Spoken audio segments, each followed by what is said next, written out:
Chapter 90 जोरदार थप्पड़। Abraham mirror के सामने खड़ा तैयार हो रहा था। उसने लाइट ग्रे कलर का बिजनेस सूट पहना था जिसमें वो बहुत हैंडसम लग रहा था। उससे थोड़ी दूर पर बेड पर बैठी नीति अपनी बुक्स पढ़ रही थी। रहकर उसका ध्यान अपनी पढ़ाई से हटकर अब्राहम की ओर जा रहा था। नीति ने उससे नज़र हटाकर घड़ी की तरफ देखा और टाइम देखकर उसने अब्राहम को देखते हुए मन में कहा, जब सारी दुनिया सोने की तरह तैयारी कर रही है तो ये बागड़ बिल्ला घूमने की तैयारी क्यों कर रहा है?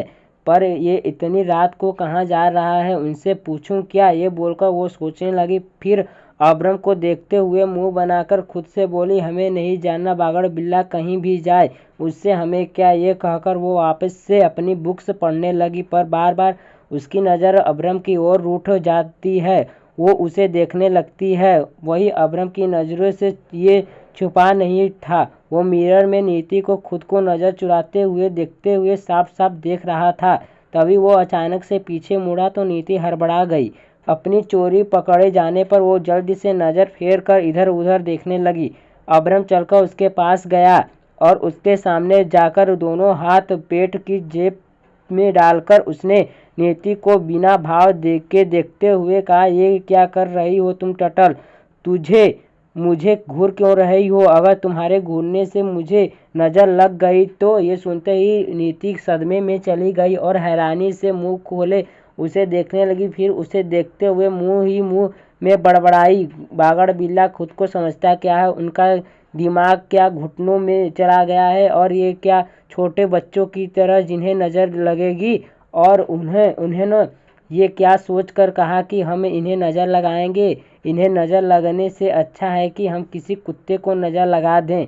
नीति अपने ही धुन में बोले जा ही रही थी कि वही अब्राहम की नज़र उसकी हिलती ओठों पर थी। वो नीति की कुछ बातें समझ रहा था। पर तभी उसने अब्राहम ने उसे घूरते हुए कहा, क्या कहा तुमने? उसकी वर्कस आवाज़ में एक बार फिर नीति के अंदर उसका डर भर दिया। और फिर नीति ने जल्दी से बात को पढ़ते हुए कहा, हमने कहाँ कुछ कहा है, हम तो बस पूछ ही रहे थे आप इतनी रात को कहाँ जा रहे हैं? अब्राहम ने उसे घूरते हुए कार्ड वॉइस में कहा, मुझे एक पार्टी में जाना है, मुझे जाने में थोड़ी देर हो जाएगी। ये सुनकर नीति ने सर हिला दिया। फिर 2 सेकंड बाद वो अब्राहम को देखते हुए बोली, क्या आपके साथ टाइगर भाई और जगुआर भाई भी जा रहे हैं? अब्राहम ने उसके पूछने पर सिर हिला दिया। ये देखकर नीति ने आगे कहा, क्या पाइथन भैया भी आपके साथ जा रहे हैं? ये कहते हुए उसकी आवाज़ स्लो हो गई थी। वही अब्राहम ने उसे सवालिया नज़रों से देखते हुए कहा, हाँ, पर तुम ये सब क्यों पूछ रही हो? क्या तुम यहाँ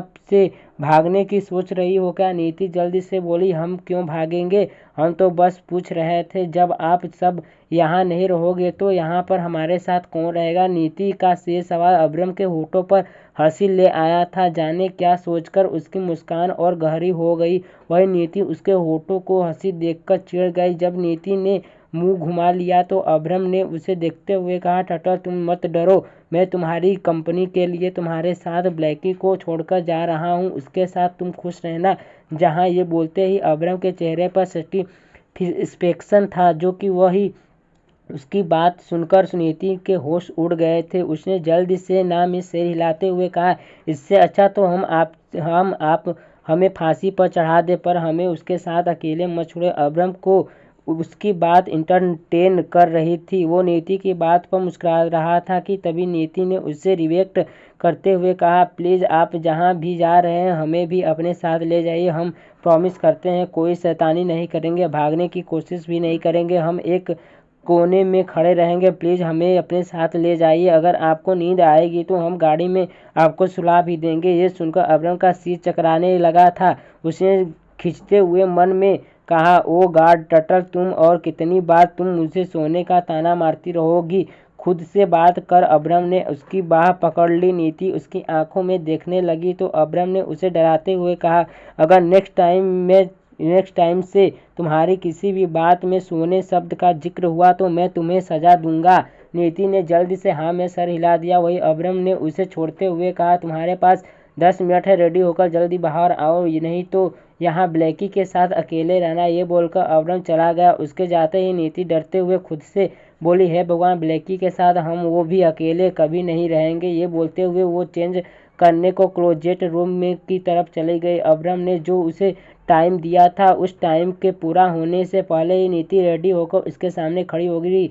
अब्रम उसे नीचे से ऊपर तक देख रहा था। उसकी कठोर निगाहें नीति के वजूद को बारीकी से निहार रही थी। नीति ने वही साड़ी पहनी थी जो अब्रम ने उसे गिफ्ट में दी थी। वो उस साड़ी में बहुत ही खूबसूरत लग रही थी। उसके लंबे घने बाल उसकी कमर पर बिखरे हुए थे। आंखों में हल्का काजल लगा हुआ था। चेहरे पर लाइट मेकअप और होठों पर ना के बराबर लिपस्टिक जो उसके गुलाबी होठों को गुलाबी बना रहे थे। इतने सिंपल लुक में भी वो बहुत खूबसूरत लग रही थी। कुछ सेकंड के लिए तो अब्रम की नज़र उस पर ही ठहर गई। उसका ध्यान टाइगर की आवाज़ सुनकर टूटा जब टाइगर ने उसके पास आते हुए कहा, बीस्ट चले, टाइम हो गया है।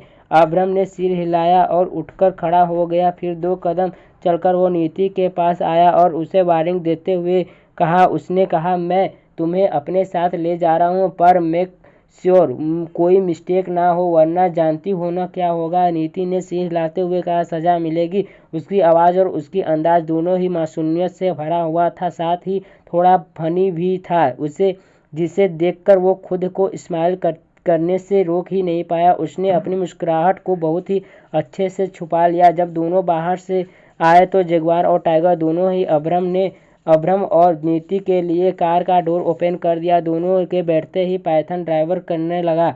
कुछ देर बाद अब्रम की कार होटल के पार्किंग पर आकर रुकी। अब्रम कार से बाहर आया और उसने जगुआर को नीति के साथ रहने के लिए कहा और खुद टाइगर के साथ मेन डोर से होटल में चला गया। उसके पहुंचते ही वो सबका सेंटर ऑफ अटेंशन बन गया था। सभी आकर उससे मिल रहे थे और उसे घेर कर खड़े हो गए थे। वही ये देखकर कुछ लोग बुरी तरह जल भून गए थे। उधर जगुआर नीति के साथ दूसरे रास्ते से होटल में एंटर हुआ और उसे लेकर पार्टी में आ गया। जगुआर उसके साथ पार्टी में कॉर्नर में खड़ा था। नीति ने सब पर अपनी एक नज़र डालते हुए जगुआर से पूछा, भैया पार्टी किसकी है? जगुआर ने मुस्कुराते हुए कहा, क्वीन, ये पार्टी हमारे क्लाइंट की है। ये होटल जो आप देख रही हो ये हमारी कंपनी ने बनाया है, चौहान कंस्ट्रक्शन ने। नीति ने आंखें बड़ी कर पूरे होटल को देखते हुए अपने शब्द में को खींचते हुए कहा, वो तो ये होटल बागड़ बिल्ले ने बनाया। जगुआर ने स्माइल करते हुए कहा, हाँ, पर आप बीस्ट को बागड़ बिल्ला क्यों बोल रही हो? नीति ने मुंह बनाते हुए उससे कहा, तो और क्या कहें, देखा नहीं आपने वो कैसे हम पर अपना रोबा झड़ाते रहते हैं? ये बोलते हुए उसकी नज़र अब्रम पर चली गई। वो अब एक लेडी की तरह बात कर रही थी। वो लेडी देखने में बहुत ही खूबसूरत थी। उसकी खूबसूरती नीति की आंखों में जैसे चुभ ही सी रही थी और फिर देखते ही देखते नीति की खूबसूरत आंखें गुस्से में भर गई। उसके चेहरे में भाव बदलकर देखकर जगुआर ने उससे पूछा, क्या हुआ क्वीन, अचानक से आपका मूड क्यों बदल गया? नीति नाराजगी से बोली, वो औरत कौन है जिससे वो बात कर रहे हैं? जगुआर ने अब्रम की तरफ देखते हुए कहा, वो इस होटल के ओनर की वाइफ है। नीति उसकी बात सुनते हुए अभी भी दोनों को देखी रही थी। जाने क्यों पर अब्रम का उस लेडी से बात करना नीति को अच्छा नहीं लग रहा था। उसने गुस्से में अपनी मुट्ठी कसकर बंद कर लिया। ये देखकर जगुआर धीरे से मुस्कुराया और अपनी मुस्कुराहट को छुपाते हुए बोला, क्या आपको जॉलियस हो रही है क्या क्वीन? इस बात में नीति चौंक कर बोली, जॉलियस? हमें जॉलियस क्यों होगा? हमें कोई फर्क नहीं पड़ता, वो किसी से भी बात करें। ये कहते हुए उसने मुंह फेर लिया। वही जगुआर उसकी बात पर फिर से मुस्कुराने लगा। नीति इधर उधर पार्टी में सब जगह देखने लगी। तभी उसकी नज़र अलीसा पर आ गई और वो उसे देखकर चौंक गई। वो जल्दी से जगुआर के पीछे छुपते हुए बोली, ये चिकनी चुड़ैल यहाँ क्या कर रही है? जगुआर उसे खुद के पीछे छुपते हुए देखकर बोला, क्या हुआ क्वीन, आप किससे छुप रही हो? क्या यहाँ कोई ऐसा है जो आपको जानता है? नीति ने मुंह बनाते हुए कहा, हाँ है ना, वो देखो सामने, वो हमारे साथ हमारे कॉलेज में ही पढ़ती है। अलीशा को देखकर जगुआर ने उससे कहा, तो आप उससे इतना क्यों डर रही हो? आपको उससे डरना की ज़रूरत नहीं है। क्या बहुत कम लोग हैं जो आपको जानते हैं और वो आपके बारे में किसी से कुछ नहीं कहेंगे? नीति ने डरते हुए कहा, और ये चिकनी चुड़ैल का क्या? अगर उसने कॉलेज में सबको बता दिया हम कौन है तब क्या होगा? बागड़ बिल्ले ने तो हमें अपनी पहचान छुपा कर रखने के लिए कहा है। जगुआर ने उसे समझाते हुए कहा, डोंट वेरी क्वीन, उसे आपके बारे में नहीं पता चलेगा। बिस्ट आपसे इस पार्टी में दूर ही रहेंगे, वो आपके आसपास नहीं आएंगे। ये सुनकर नीति को कुछ रिलैक्स फील हुआ, पर तभी उसने देखा कि आलिशा मुस्कुराते हुए उसके पास ही जा रही थी। ये देखकर नीति ही की आंखें बड़ी हो गई और वो घबराते हुए अपनी उंगलियों को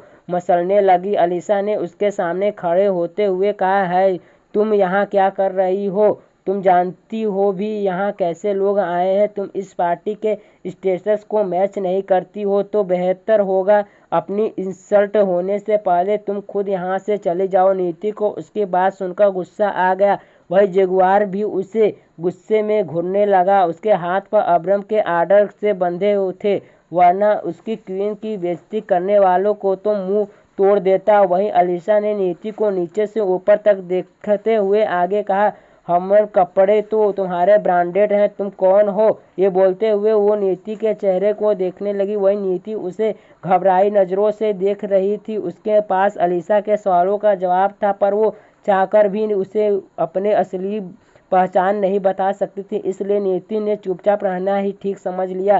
तभी उन्हें बीच में इंटर करते हुए वहाँ एक वेटर आ गया। उसके हाथ में ट्रे थी और उस ट्रे में एक ही सॉफ्ट ड्रिंक का ग्लास था। वेटर ने वो ग्लास नीति को देते हुए कहा, मैम ये आपके लिए। नीति ने जैसे ही ग्लास लेने के लिए हाथ आगे बढ़ाया, आलिशा ने लपक कर वेटर के हाथ से सॉफ्ट ड्रिंक का ग्लास ले लिया। एक बार फिर उसने नीति का मजाक उड़ाते हुए वेटर से कहा, जाओ इसके लिए कोई दूसरी ड्रिंक लेकर आओ, ये मेरी फेवरेट ड्रिंक है तो इसे पहले मैं ही लूँगी। ये कहते हुए उसने कंधे उचका दिए। वही वेटर देखकर डर गया था। वो एक टक घबराई नज़रों से आलिशा के हाथ में पड़े ग्लास को देखे जा रहा था। वेटर ने आलिशा को समझाते हुए कहा, मैम मैं आपके लिए दूसरी ड्रिंक ले आता हूँ, ये ड्रिंक मैडम के लिए है। आलिशा ने वेटर को घूरते हुए कहा, हाउ डियर यू, तुम्हारी हिम्मत भी कैसे हुई मुझे ये कहने की? तुम जानते भी हो मैं कौन हूँ? आलिशा सिंघान, अगर मैं तुम्हारी कंप्लेंट कर दी तो तुम्हारी जॉब से हाथ धो बैठोगे। वेटर बेचारगी से आलिशा के हाथ में पकड़े ड्रिंक के ग्लास को देखने लगा। बात आगे ना बढ़े इसलिए जगुआर ने वेटर को जाने का इशारा किया तो वो चला गया। आलिशा ने ड्रिंक की सिप लेते हुए नीति को देखा तो उसकी नज़रें अब उस पर नहीं थी, वो कहीं और देख रही थी। ये देखकर आलिशा ने उसकी नज़र का पीछा किया तो उसकी नज़र अब्रम पर थी। अब्रम को देखते ही आलिशा की आंखों में चमक आ गई और उसने जल्दी से ग्लास अपने मुंह से हटाया और नीति के हाथ में पकड़ाते हुए कहा, ओह माय गॉड बिस्ट, यहाँ मैं अभी उससे मिलने जाती हूँ। ये बोलकर वो जल्दी से वहाँ चली गई। वही नीति उसे हैरानी से देखती रह गई। उसने गुस्से में वो ग्लास जगुआर को पकड़ा दिया और वह मुंह बनाते हुए बोली, अब ये चिकनी चुड़ैल वागा बिल्ले को क्यों छोड़ेगी? ये उनकी इज्जत लूट कर रही रहेगी। ये कहते हुए नीति आलिशा को घूर रही थी। वही एक पिलर के पीछे उस वेटर के गाल पर एक जोरदार थप्पड़ लगा और उसका चेहरा एक तरफ झुक रहा था। वेटर को थप्पड़ किसने मारा? क्या नीति आलिशा को अब्रम के पास जाते देखकर खुद को कंट्रोल कर पाएगी? क्या होने वाला है इस पार्टी में जानने के लिए सुनते रहिए मेरी स्टोरी। कमेंट करिए, लाइक करिए, मेरे चैनल को सब्सक्राइब करिए। चैप्टर 91, अब्रम की जलन और गुस्सा। ये कहते हुए नीति आलिशा को घूर रही थी। जगुआर ने नीति की बात पर हैरानी से कहा, क्वीन ये क्या कर रही हो आप? नीति गुस्से में अपने हाथ को मसलते हुए बोली, हाँ ये चिकनी चुड़ैल भागा बिल्ले के पीछे पागल है, इसका पागलपन देखा है हमने कॉलेज में। नीति को जेलस होते हुए देखकर जगुआर की हंसी आ गई। फिर उसने नीति को समझाते हुए कहा, डोंट वेरी क्वीन, वो चिकनी चुड़ैल सॉरी वो लड़की बिस्ट को छू भी नहीं पाएगी। बिस्ट लड़कियों से दूर ही रहते हैं। यह सुनकर नीति को थोड़ी राहत मिली और उसने जगुआर की तरफ देखा तो जगुआर ने हाँ में सर हिलाते हुए कहा, सच में बिस्ट लड़कियों से दूर रहते हैं। आलिशा जो अपनी अंदाएं बिखरते हुए अब्रम के पास जा रही थी, अचानक से उसने एक हाथ से अपना सिर पकड़ लिया। उसे ऐसा लगा जैसे उसका सिर घूम रहा हो, पर उसका सारा ध्यान अब्रम पर था, इसलिए उसने खुद को नॉर्मल किया और अब्रम की तरफ जाने लगी। जैसे ही वो अब्रम के पास गई, अचानक से उसके पैर लड़खड़ाए गए। वो अपने पैरों से ही उलझ कर अब्रम के ऊपर गिरने लगी। ये देखकर अब्रम ने उसे जल्दी से पकड़ लिया और से संभालते हुए कहा, तुम ठीक हो ना? पर तब तक के अलीसा के ऊपर ड्रिंक का असर हो चुका था और उसकी आंखें मुश्किल से खुल ही रही थी। वो बार बार अपनी भारी होती पलकों को जबरदस्ती खोलने की कोशिश कर रही थी। वही अब्रम की बाहों में अलीसा को देखकर नीति के तन बदन में जैसे आग ही लग गई हो। अचानक से उसे अपना शरीर गर्म होता महसूस हुआ। उसके कानों में गर्म साफ भाप निकलने लगी और उसके कान लाल हो गए। उसकी आंखें बेहद नाराजगी से इस नज़ारे को देख ही रही थी। तभी वो अचानक से जगुआर की तरफ मुड़ी और उसने उसे घूरने लगी, जैसे कह रही हो, आपने तो अभी कहा था बिस्ट लड़कियों से दूर रहते हैं, तो फिर ये क्या है?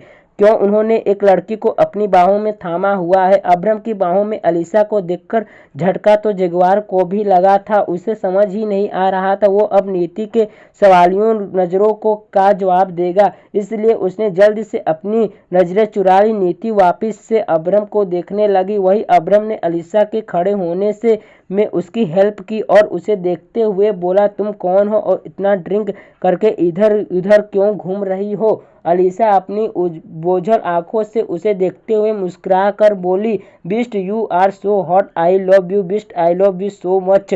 मैं तुमसे बहुत प्यार करती हूँ, तुम मुझे पसंद हो, तुम कितने अच्छे हो, I like you so much. Alisa अपने ही धुन में बोले जा रही थी। वही अब्रम ने उसकी बात सुनकर अपने दिमाग में एक बात बैठा ली थी कि उसने सामने खड़ी लड़की पागल है। अलीसा की बात सुनकर उसका मन हुआ कि वो उसे वहीं छोड़ दे और वो चला जाए, पर वो जानता था अगर उसने अलीसा को छोड़ दिया तो वो एक सेकंड में भी अपने पैर पर खड़ी नहीं हो पाएगी। यही सोचकर उसने अलीसा को थामे रखा और गुस्से में इधर उधर देखने लगा। तभी चेहरे पर हैवी मेकअप और डिजाइनर साड़ी में लिपटी एक लेडी उसके पास आते हुए बोली, अलीसा बेटा, ये तुमने अपनी क्या हालत बना रखी है?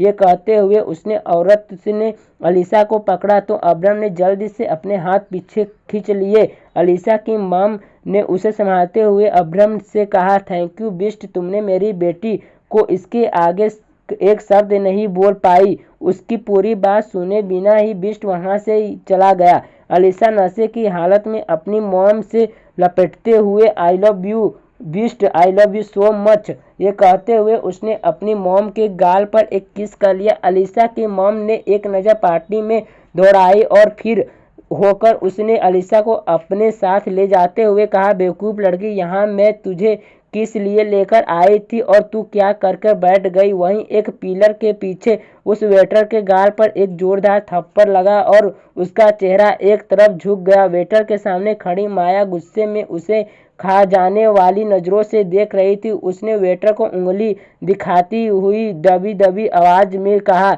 तुमसे क्या कहा था करने के लिए और तुमने क्या कर दिया? क्या तुमने मुझसे पैसे इसी काम के लिए थे? तुम्हें ड्रिंक उस साड़ी वाली लड़की को देने को कहा था, ना कि उस अलीसा सिंघल को।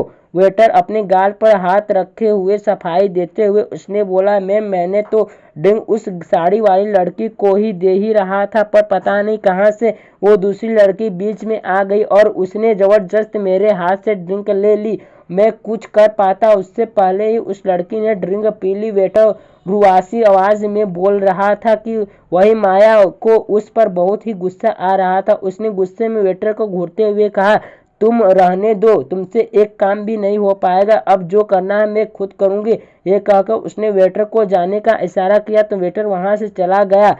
उसके जाने के बाद अलीसा ने अपने दोनों हाथ पिसकर बांधकर खुद से कहा, आज तो बिस्ट की जिंदगी से निकलना ही होगा। नीति बहुत ही दिन रह गई तुम उसकी जिंदगी में, पर अब नहीं, अब तुम्हें उसकी जिंदगी से जाना होगा और आज मैं तुम्हें किसी भी कीमत पर उसकी जिंदगी से निकाल के ही रहूंगा। ये बोलते हुए वो तिरछा मुस्कुराई। नीति अभी भी पार्टी के कॉर्नर में खड़ी जगुआर से बातें करते हुए टाइम पास कर रही थी। तभी जगुआर का फोन रिंग हुआ। उसने अब्रम की कॉल देखकर कॉल रिसीव किया और फोन कान पर रखते हुए बोला, हेलो बिस्ट। कॉल की दूसरी तरफ से अब्रम ने उससे कुछ कहा और तो जगुआर ने नीति को देखते हुए कॉल पर कहा, पर बिस्ट क्वीन यहाँ पर अकेली रह जाएंगी। अब्रम ने उसे बीच में रोकते हुए कहा, टटल की चिंता मत करो, मेरी नज़र उस पर है, तुम जाओ। जगुआर ने ओके कहा और कॉल कट कर दी। फिर उसने अपना फ़ोन जेब में रखते हुए नीति से कहा, क्वीन मैं थोड़ी देर में आता हूँ, क्या तब तक आप? नीति उसकी बात को समझते हुए बोली, आप जाइए, हम यहीं पर इंतजार करेंगे आपका। जगुआ उसकी बात मुस्कुराते हुए कहा वहां से चला गया। नीति अब अकेले उस कॉर्नर में खड़ी इधर उधर देख ही रही थी, तभी उसकी नज़र अब्रम से मिली। दो आंखों ने इशारों उसमें कुछ कहा और दो आंखों ने घनी पलकों को झपकाते हुए कहा। अब्रम वापिस से बात करने लगा। वहीं जब कुछ देर बाद नीति ने उसकी तरफ देखा तो अब्रम उसे कहीं नहीं दिखा। उसे न देखकर नीति परेशान हो गई और उसे इधर उधर देखते हुए ढूंढने लगी, पर वही अब्रम जैसे उसके साथ लुक्का छुपी का गेम खेल रहा हो। नीति की आंखें उसे ढूंढने की कोशिश में लगी हुई थी। वही अब्रम लोगों की भीड़ में कहीं खोया हुआ था। ये देखकर नीति ने गुस्से में अपने हाथ का एक पंच बनाकर दूसरे हाथ पर मारते हुए कहा, ये बागड़ बिल्ले बीना कहाँ चले गए? हमें देख क्यों नहीं रहे हैं? कहीं ऐसा तो नहीं वो चिकनी चुड़ैल के साथ कहीं चले गए? ये ख्याल आते ही नीति का दिल जोर से धड़कने लगा। उसने अपने दिल में एक दर्द महसूस हुआ। उसने कसकर अपनी मुट्ठी को पीस लिया।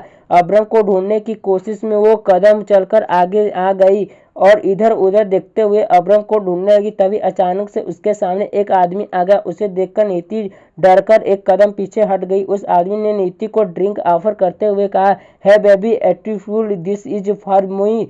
नीति ने उसे घबराई नजरों से देखा और मना करते हुए बोली, हमें नहीं चाहिए, प्लीज आप जाइए यहाँ से। उसे खुद से डरते देखकर वो आदमी तिरछा मुस्कुराया और नीति की तरफ एक कदम बढ़ाते हुए बोला, ये पार्टी है बेब, पार्टी में आकर ड्रिंक नहीं करोगी तो पार्टी का एंजॉय कैसे करोगी? एंजॉय करने का असली मजा तो इसे लेने के बाद ही आता है। चलो अब शर्माओ मत, इसे पी लो, फिर देखना तुम्हें कैसे ये माहौल अच्छा लगने लगेगा और तुम खुद को रिलैक्स फील करोगी। ये कहते हुए वो नीति के पास जा रहा था। वही नीति उससे डर कर पीछे हट रही थी। तभी अचानक से मेन लाइट ऑफ हो गई और अंधेरा छा गया। ये देखकर नीति और डर गई। कोई कुछ समझ पाता कि तभी कुछ कम रोशनी वाली छोटी छोटी फ्लैश लाइट ऑन हो गई और वो अपनी हल्की हल्की रोशनी सब पर बिखरने लगी। साथ ही म्यूजिक भी स्टार्ट हुआ और सभी एक दूसरे के साथ कपल डांस करने लगे। वो आदमी भी नीति का हाथ पकड़ कर उसे जबरदस्ती डांस फ्लोर पर ले आया और उसके साथ डांस करने लगा। नीति उसे खुद से दूर करने की कोशिश कर रही थी, पर उसने नीति के साथ हाथ कसकर पकड़ हुआ था, जिसकी वजह से वो चाहकर भी उसे खुद से दूर नहीं कर पा रही थी। वही लाइट जाते ही अब्रम को नीति की चिंता होने लगी थी और वो जल्दी से उसी जगह पर आया जहां पर पहले नीति खड़ी थी। वहां नीति को न देखकर अब्रम को झटका लगा। उसका दिल जैसे कुछ सेकंड के लिए धड़कना भूल गया। उसकी आंखें गुस्से और नीति को खो देने के डर से लाल हो गई थी। वो अपनी काली आंखों को इधर उधर घुमा रहा था। तभी उसकी नज़र डांस फ्लोर पर गई। जैसे वो डिम लाइट नीति के चेहरे पर पड़ी, उसे किसी और के बाहों में देखकर अब्रम ने गुस्से में अपनी मुट्ठी को कसकर बंद कर लिया। नीति को किसी और की बाहों में देखकर उसे ऐसा लगा जैसे किसी ने उसके दिल को उसके सीने से बाहर निकाल दिया हो।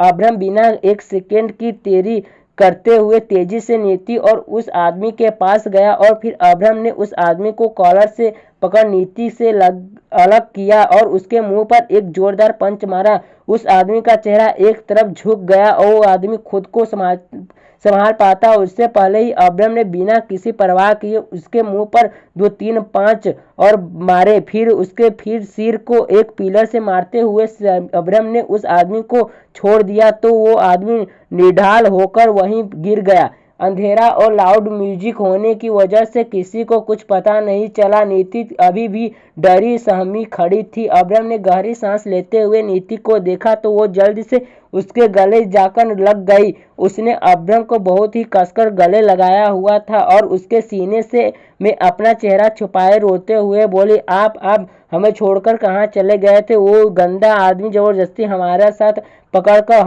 हम यहाँ ले आया है। हमने उससे खुद से दूर करना चाहा पर वो उसने हमारे साथ हाथ को कसकर पकड़ लिया था और जबरदस्ती वो हमारे साथ डांस करने लगा। नीति बोलते हुए सुबक रही थी, उसकी आवाज़ उसके गले में अटक अटक कर निकल रही थी। अब्राम ने उसे अपनी बाहों में छुपाकर उसका सिर सहलाते हुए कहा, स्टॉप टॉटर, डोंट कैरी, मैं हूं ना, मैं तुम्हारे साथ हूं, गलत नहीं होने दूंगा, तुम्हें छूने वालों को मैं इसी तरह सजा दूंगा। नीति उसके बात सुनते हुए अभी भी उसके सीने से लगे रोए जा रही थी। उस एक पल में नीति इतना डर गई थी कि उसे लग रहा था कि वो अब उस आदमी से खुद को बचा नहीं पाएगी, और जिस तरह उस आदमी ने नीति को अपने शिकंजे में कसा हुआ था, उसकी ताकत का अंदाजा नीति को हो चुका था। वो अभी भी अब्राम की बाहों में खड़ी कांप रही थी। उसे इतना रोते देखकर अब्राम ने उसके कान के पास कहा, टटल कैरी, डोंट वेरी।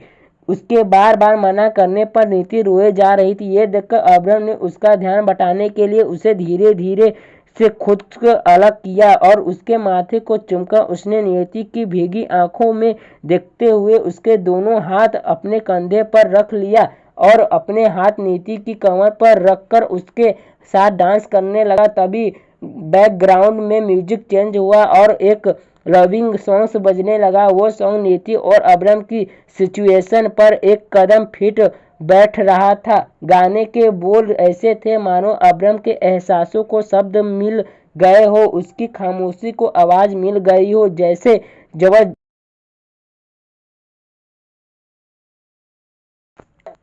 जज्बातों को जुबान मिल गई हो। जो तेरे संग लगी प्रीत मोम रूह बार बार तेरा नाम ले, कि रब से है मांगी यही दुआ, तू हाथों की लकीरों को थाम ले, चुप है बातें दिल कैसे बयां मैं करूं, तू ही कह दे वो जो बात मैं कह ना सकूं, कि संग तेरे पानियों सा बहता रहूं, तू सुनती रहे मैं कहानियों सी कहते रहूं, ही की संग ये तेरे बादलों सा उड़ता रहूं, तेरे एक इशारे पे तेरी और मुड़ता रहूं। अब्राम उसे अपनी बाहों में भरे उसके साथ डांस कर रहा था। उसके जलते दिल को अब जाकर सुकून मिला था। नीति की नजदीकियां उसके ज्वालामुखी जैसे गुस्से पर बर्फ का काम कर रही हो, वही नीति भी उसके सीने से लगी उसे कसकर पकड़े हुए थी। उसे देखकर ऐसा लग रहा था जैसे अब वो एक पल के लिए भी अब्राम से दूर नहीं होना चाहती है।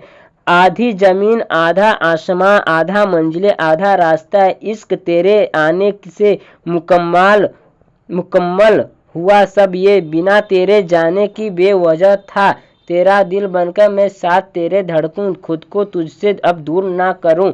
अब्राम ने उसे अपनी बाहों में भरते हुए ही अपनी आंखें बंद कर ली। वही दो आंखें उन्हें गुस्से में घूर रही थी। कौन था वो आदमी, क्या होगा इस पार्टी में, क्या माया फिर से चलेगी, कोई चाह जानने के लिए सुनते रहिए मेरी स्टोरी। कमेंट करिए, लाइक करिए, चैनल को सब्सक्राइब करिए।